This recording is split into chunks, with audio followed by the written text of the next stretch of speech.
नमस्ते दोस्तों, मैं हूं प्रदीप कुमार। आप देख रहे हैं डिजिटल मार्केट। वीडियो शुरू करने से पहले बता दूं कि ये वीडियो एक एजुकेशनल पर्पस के लिए है। अगर आप कोई भी फाइनेंशियल इन्वेस्टमेंट करते हो तो अपने फाइनेंशियल एडवाइजर से सलाह जरूर लें या फिर अपने सोच समझ के साथ ही इन्वेस्टमेंट करें। अगर आपको कोई भी फाइनेंशियल लॉस होता है तो उसके लिए वीडियो रिस्पॉन्सिबल नहीं रहेगी।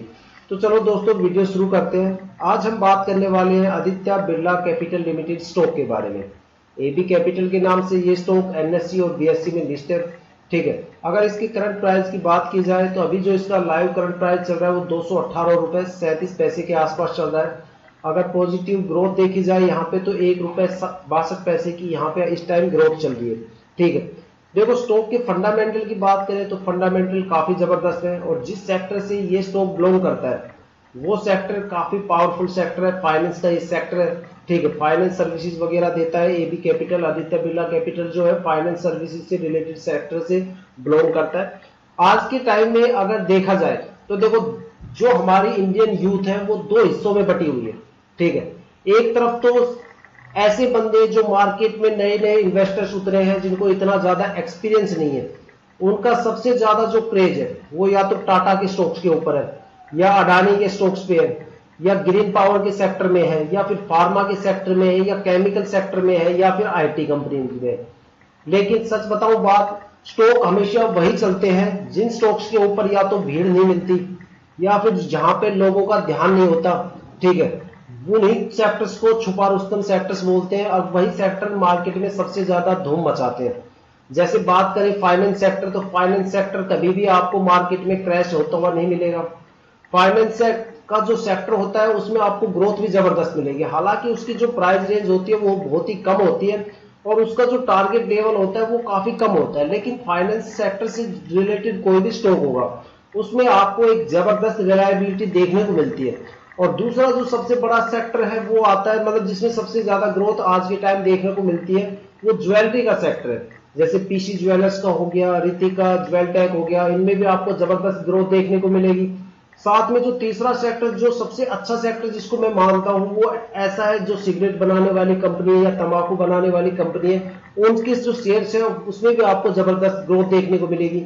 जैसे गोल्ड फ्लिप्स का नाम आता है, ठीक है, या वीएसटी इंडस्ट्रीज का नाम आता है, तो ये स्टॉक भी काफी पावरफुल है।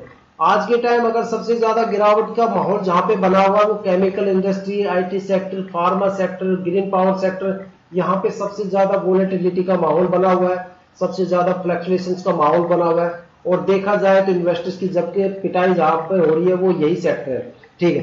लेकिन फाइनेंस का जो सेक्टर है वो काफी जबरदस्त है। तो एबी जो capital, AB Aditya Birla capital जो स्टॉक है काफी जबरदस्त है। अगर इसके फंडामेंटल पे एक नजर डालें तो देखो, फंडामेंटल भी काफी स्ट्रॉन्ग है स्टॉक के। मार्केट कैपिटल की बात करें तो यहाँ पे 56,000 करोड़ की इसकी मार्केट कैपिटल है, जो कि बहुत बड़ी चीज होती है। ठीक है। साथ में अगर पी रेशियो की बात करें तो 16.57 का पी रेशियो है।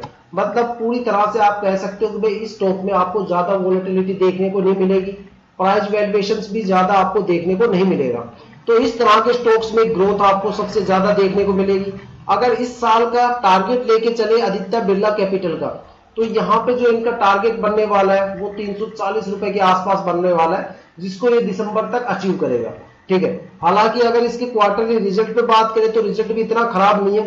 तो अगर रिवेन्यू की बात करें तो यहाँ पे 6,000 करोड़ का रिवेन्यू जनरेट हुआ है 23% की ग्रोथ के साथ। नेट इनकम की बात करें तो 758 करोड़ के आसपास है, 16% की ग्रोथ के साथ। और अगर डिल्यूटेड ईपीएस की बात करें तो उसमें भी आपको 8% से ज्यादा की ग्रोथ देखने को मिलती है। स्टॉक काफी अच्छा है। ठीक है। स्टॉक में अगर इसकी 5 डेज की परफॉर्मेंस की बात करें तो यहाँ पे आपको एक माइनस की गिरावट देखने को मिलती है 5.65 के आसपास, मतलब ₹5.5 के आसपास यहाँ पे गिरावट आपको देखने को मिली।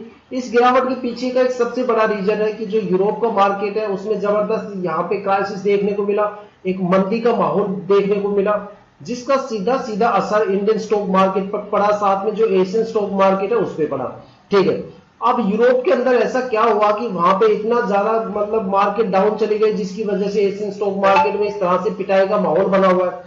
तो देखो, दो रीजन सबसे बड़े हैं। सबसे पहला रीजन की जो अमेरिका का सिलिकॉन वैली जो बैंक था उसके अंदर एक जबरदस्त क्राइसिस आया, जिसकी वजह से वहां पे न्यूयॉर्क स्टॉक एक्सचेंज में 650 पॉइंट की गिरावट दर्ज हो गई पिछले 3 दिन में। अब सोचो जब NYSE 100 पॉइंट गिरता है तो इंडियन स्टॉक मार्केट में कम से कम 300-400 पॉइंट गिर जाता है मार्केट। इतना पावरफुल होता है NYSE, क्योंकि वर्ल्ड की जो टॉप IT